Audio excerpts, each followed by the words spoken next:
नाज़रीन, कैसी तेरी खुदगर्जी की अगली एपिसोड में आप देखेंगे कि महक शमशेर को लेकर काफ़ी परेशान होगी, क्योंकि शमशेर बहुत सख्त जॉब कर रहा है।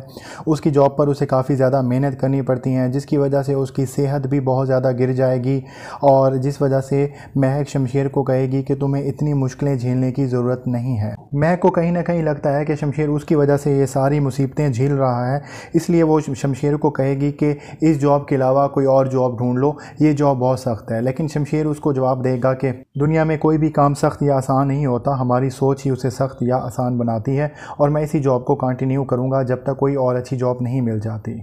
और अपनी जॉब पर शमशेर को नित नई आजमाइशों का सामना करना पड़ेगा। जहाँ पे वो जॉब करते हैं वहाँ पर एहसन भी एक दिन आएगा और उस शमशेर को खरी खरी सुनाएगा कि तुम्हारी तो इतनी औकात भी नहीं है कि तुम्हें ये जॉब मिल सके। तुम जो कुछ भी थे अपने बाप के बलबूते पे थे और उसके जाने के बाद अब तुम्हारी कोई हैसियत नहीं रह गई है। एहसन की इन बातों की वजह से शमशेर को काफ़ी ज़्यादा गुस्सा आएगा, लेकिन वो अपने गुस्से पे कंट्रोल कर लेगा, क्योंकि वो नहीं चाहता कि जहाँ पर वो जॉब करता है वहाँ पर कोई भी तमाशा बने।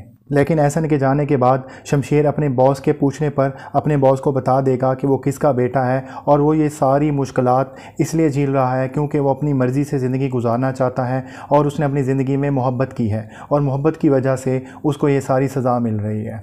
शमशेर का बॉस उसके मेहनत, उसके काम में लगन की वजह से उससे बहुत ज़्यादा इम्प्रेस हो जाएगा और उसको यही कहेगा कि तुम में जितनी बर्दाश्त है मैंने आज तक किसी में भी नहीं देखी। शमशेर अपने काम से वापसी पर जब महक को पिक करने के लिए जाएगा तो वो देखेगा कि एहसन वहाँ पर पहले से मौजूद होगा और वो महक को अपनी गाड़ी में बिठाकर उसको घर छोड़ने के लिए जा रहा होगा। शमशेर को इस बात पर थोड़ा सा गुस्सा तो आएगा, लेकिन वो अपने गुस्से को बर्दाश्त कर लेगा।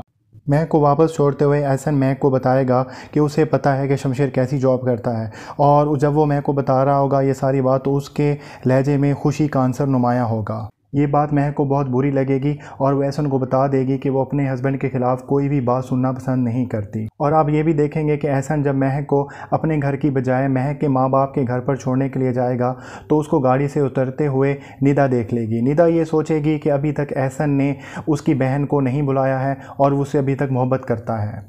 अगले एपिसोड में आप ये भी देखेंगे कि महक के वालिद अकरम साहब महक को लेकर काफ़ी परेशान होंगे। वो अपनी बेगम को ये कहेंगे कि महक कभी मुंह से शिकवा ये नहीं करती है कि उसकी ज़िंदगी के साथ क्या हुआ है और उसकी शादी जहाँ पर हुई थी वहाँ पर नहीं होनी चाहिए, लेकिन उसकी आंखें सब बोलती हैं।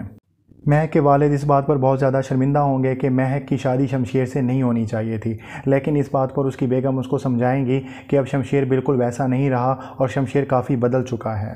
और आप देखेंगे कि शमशेर तो काफ़ी हद तक बदल चुका है, लेकिन शमशेर के वालिद साहब यानी कि बाबा साहब जो है वो अभी तक नहीं बदले। वो शमशेर का नाम सुनने के लिए भी तैयार नहीं है, वो शमशेर से मुतल्लिक़ कोई भी बात करने के लिए भी तैयार नहीं है। उनकी अना और उनकी ज़िद अभी तक वैसी की वैसी ही कायम है। तो नाज़रीन, ये था कैसी तेरी खुदगर्जी के टीज़र का रिव्यू। अगर आपको वीडियो अच्छी लगी तो हमारी वीडियो को ज़रूर लाइक कीजिएगा। अल्लाह हाफ़िज़।